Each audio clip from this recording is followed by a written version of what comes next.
Hey guys, it's Alex and welcome to my long overdue little Q&A video that I promised you guys I would do. It's been a year too long, but we're finally here, so let's get it started. I've got everything organized here on my phone, and I'm gonna tell you guys right now, by the time I close the question submissions, I had well over 450 things submitted, so I quite obviously cannot answer all 450, but I will try my hardest. There was a lot of overlap with questions, so I kind of just picked the ones that were like most frequently asked. The FAQ Q&A, you get it, you get it. All right, these are just the basic questions to get them out of the way. I'm just gonna kind of speed run it. Who are you? Hello, my name is Alex. You may know me as Alex Christine, my artist name Alexa, or when I foolishly tried to rebrand last year under my Korean name, Kim Sae-ri. What are you? I don't know what exactly this could pertain to, but I am half Korean on my mom's side, and I am half white on my dad's side. He's from New York, and my mama is from Korea. She was adopted by white people, so I really had no connection to the culture growing up or anything until I moved to Korea to do my job, so there's that. Also, what am I in terms of like,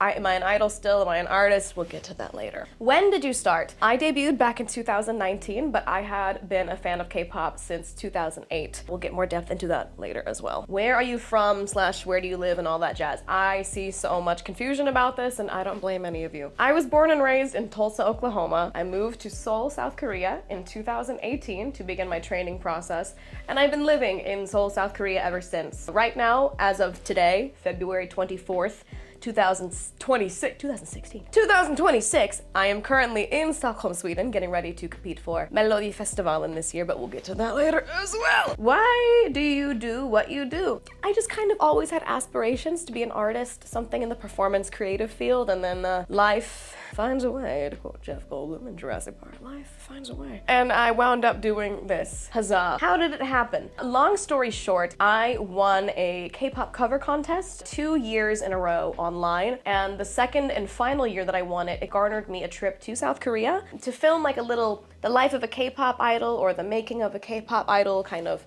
contents, and through that, I met my former label, who then casted me into their system to be their first trainee and artist, and then we all know how that story ended. I don't have nails on today. If you're not wearing nails, you're not doing drag. Why did you leave your former label / what happened? For people who may not be familiar with the K-pop industry, most of the time whenever an artist signs with a label, they have a contract spanning however many years. My contract was for 7 years. And so when I joined my label back in 2018, obviously the end date for that would have been 2025. There are some friends of mine who have contracts that are only for 2 years, 5 years, 7 like me, even 10. But the thing is, typically once you finish training and are set to debut, most of the time labels will present you with a new contract, probably of the same time span, but just to re-sign, to be like, this is your official artist contract. And that's not adding a pre-existing 7 years plus a new 7 years, no. It's just kind of starting the 7 again from when you debut, if that makes sense. It's not an every company kind of thing, but it's a common practice. Basically, my contract came to an expiration. They offered me to re-sign and tried to force my decision on it multiple times, but I inevitably did not. So that is what happened. My contract expired. I did not want to re-sign. I left. Good riddance. Am I still K-pop? This is a question that I myself am also kind of on the fence with. What I will say for now is I am someone who began as a K-pop idol, but right now I think I'm just someone who has the title of just artist. I'm just an artist. I'm not specifically a K-pop idol. If and when the opportunity presents itself for me to somehow get thrown back into the K-pop industry, would I object? No, I would love it. When is new music coming out? My friends, do you not follow me in my socials? I have it in all of my bios. My song Tongue Tied is coming out on February 27th? 28th. I compete on the 28th, and that's when the stage is, but the song comes out the day before, I think, the 27th. It's coming out in a couple of days, because again, as of today, it is February 24th, 2026. So it's either coming out in 3 days or in 4 days. See you then. Aside from Tongue Tied, I actually am in the process of creating, building, making an album. I'm hopefully going to have that out at the beginning of next year. I will be releasing music up until then. I am working on a lot of music. When I come here to Sweden, I'm working with a lot of producers here in the studio. And then when I'm back home in Korea, I'm also working with producers there. I think we have my summer song selected, and I love her. Music is coming. Hopefully I'll have a definitive date for y'all after Melo is done for the next track. Follow me on all my socials to keep up with me. Socials will be linked somewhere in the video. They're somewhere here. What is my artist plan? Definitely it is to, you know, work on my album, finish my album, release that. You know, I feel like there was also a lot of question that asked, am I going to do Korean music shows again, like the makbangseong? I personally don't have any plans to do so, again, as I'm not currently categorizing myself as a K-pop idol. But again, you know, if I have the opportunity to collab with somebody or I get invited to do so, then sure, I would love to. Last year in April, when I collaborated with my good friend Kiko for our song Vital Check, I got to do music shows again. I had not done music shows in like 2-3 years, I think. Fan meetings and like fan signings, yes, those are definitely in the cards. Those are things that are being planned actively. Artist plan is just to keep doing the thing, keep doing what I want to do at this point, and just be happy with the work that I put out. Can we still listen to your old songs? Does the old label get money? How does that work? Okay, so if you want to continue to listen to the old songs that I had released under that label, feel free, because I never got money from that anyway. I don't get any money from songs unless it is a song that I helped write or produce, because that's how royalties work. Listen, if you want to stream, keep going. However, please listen to the songs that I did write or co-write. What are all those songs? I will do my research and put them on the screen right here somewhere. Now that we're in this new chapter and I'm actually in charge of everything, the songs that I will be putting out, those will give me money. Yay! Stream Tongue-Tied when she comes out in either 3 or 4 days. How in control was I with things like styling, my music, my choreography, concepts, etc.? Not very. I was not really in charge for like anything, to be honest. I could give my opinion, but was my opinion heard or respected? Let's ask the studio audience. Exactly. But right now, I'm the one in the driver's seat and I love it. So let's keep it that way, please. This is a big one. What is your artist name? What can we call you? What are you? Are you Alexa? What are you? Okay, so when I left, they took all of my social media. So I had to kind of panic and make myself new platforms because I needed to completely start over. My social media platform names? Serenade, that's not my artist name. And what is Serenade? It's a breakdown between the word literally serenade and then my Korean name, Teddy. Serenade, yes. I was just so desperate to just cut all ties, sever, throw away everything that had to deal with that. I was just so desperate to get away from it that I wanted to rebrand, start over, give myself a new name, but that was just so confusing for everybody. Didn't go over well. The artist name Alexa, I think that's a name that I'm gonna be buried with. Would I like to rebrand to another name later in life? Yeah, but something tells me that's not gonna be feasible. Till I'm definitely way more established in my newer artistry, do I think I'm gonna go by a different name. But right now, artist name is still Alexa, but I don't care how you address me personally. You could just call me Alex, Teddy,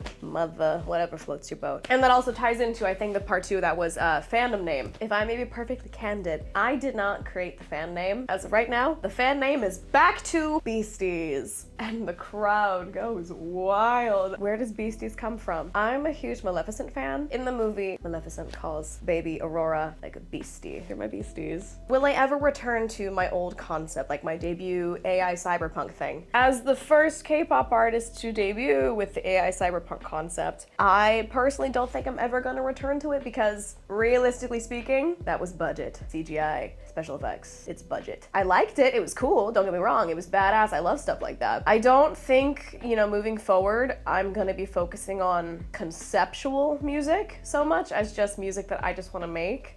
If I have the chance, the opportunity, and the budget to, you know, do a little callback to that, yeah, sure, why not? I'll do it. Right now, I don't think AI Alexa is ever gonna come back, and y'all, especially with the mess that AI has done to the world this day, I kind of don't want to associate myself with anything related to AI. What genres do you want to try, / what was I like limited to doing in my old label? I want to try anything and everything except for like country music. I know, Alex, you're from the Yeehaw, and that is exactly why I don't like country music. As a K-pop idol, you are kind of limited to, in my case at least, the typical dance track type music, which is not inherently a bad thing. I mean, I enjoyed making dance music. With this album I'm working on, my goal is to just kind of try anything and everything. Try things that I've always wanted to try, see what sounds good, see what you guys like, see what you guys would like to hear more of. I'm planning things from like R&B to heavy rock, more like rap focused tracks as well. Finally doing everything I wanted to do all at once. My hope with this album is you guys also are gonna like the tracks and that they are something that you would listen to. Hardest part of being a trainee slash idol. I'll say personally more than a physical like difficulty, it was a mental difficulty. Physical and mental go hand in hand, obviously, because if your brain's not doing good, your body's not doing good. And if your body's not doing good, your brain's not doing good. There were a lot of very difficult times for me. Not to say there weren't any good things happening to me and that, you know, everything was just doom and gloom and horrible, because that's not the truth at all. Unfortunately, I was dealt a bad hand, but not everything sucked. Not everything was horrible. But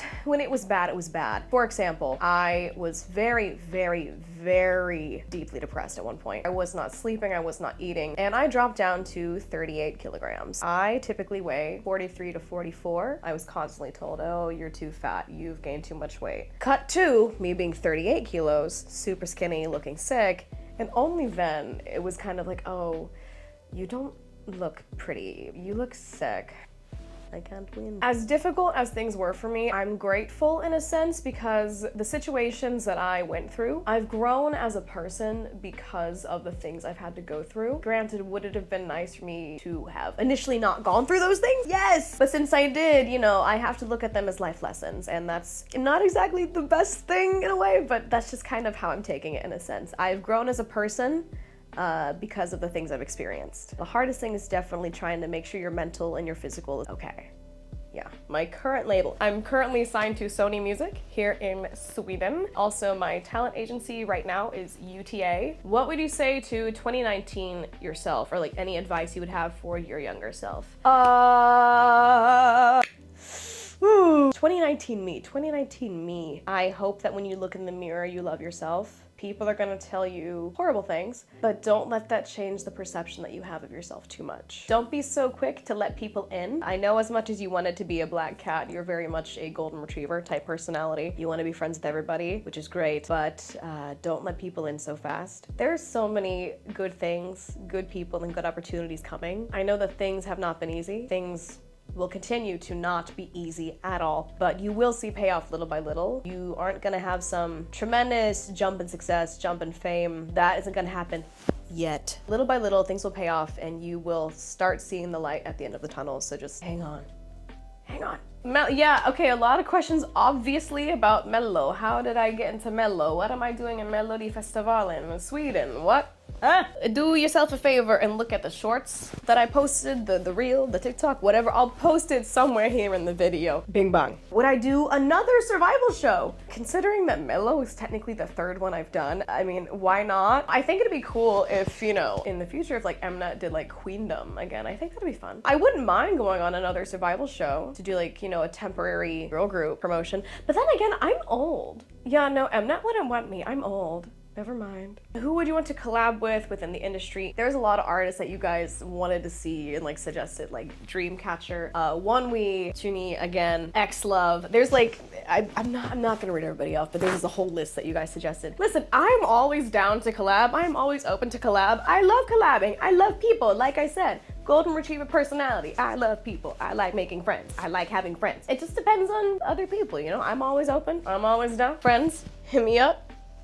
Now we're gonna jump into some questions that are less industry-based and more personal, I guess, to an extent, and more fun. Question mark. What are my hobbies? I love to cosplay. I've been cosplaying since I was like in 8th grade. I am a weeb at heart. Listen, if you look at my TikTok content, I think actually like half of it is cosplay. Whoops. So I love cosplay. I like sewing. I like doing makeup. I like to work out. Tattoo and piercing questions. I had a lot of those. How many tattoos do I have? How many piercings do I have? I have kind of stopped keeping count. I think I have like 25 piercings. Will I get more? Yes. I actually got a Medusa a couple of months ago and I had it for like 2 days. And then I took it out.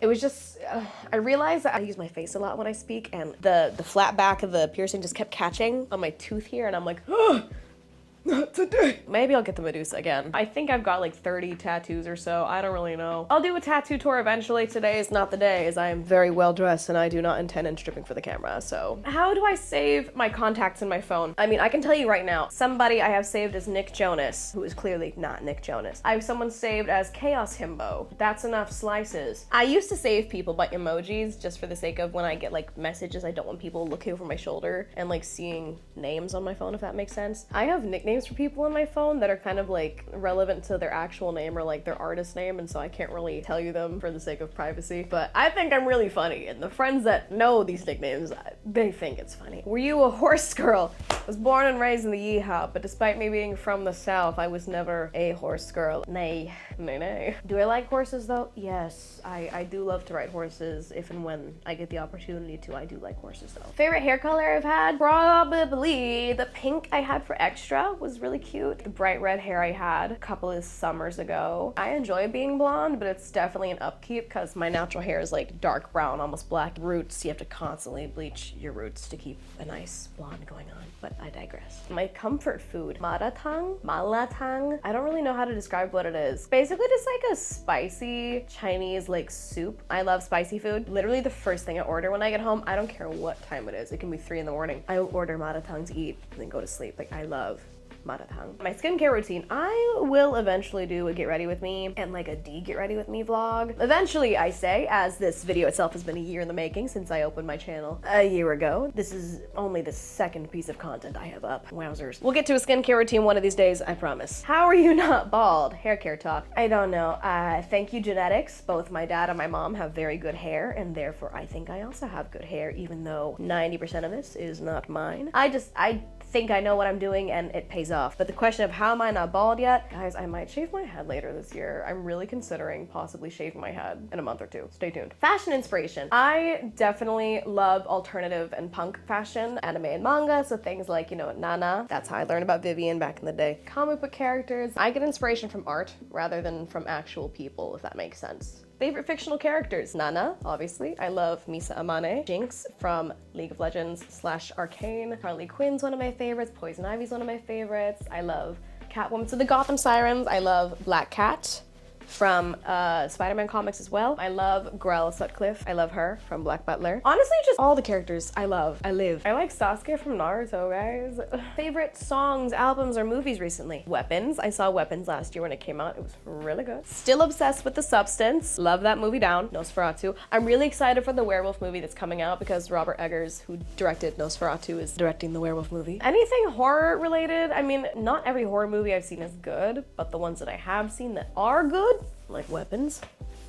Albums and songs. Doja Cat's latest album, Smoochies by Ashnika, was obviously a great one. Okay, and then lastly, these are just some like random things that y'all asked, and I was like, all right, let's go ahead. So, if I woke up fluent in 4 languages, aside from the ones I speak now, what would they be? Not counting English and Korean. Mandarin, because I used to study Mandarin when I was younger. That'd be nice. So Mandarin, Chinese, Italian, Sosa. I can't pronounce it, but I would love to learn the phonetics. So that'd be fun to wake up fluent in. Swedish. I should know Swedish at this point. Ada Wong cosplay went. I've done Ada Wong. Let's get a little video up here somewhere. Yeah, look at that. Ada Wong, right there. Waffles, pancakes, or French toast? French toast. Would I be a judge on a survival show?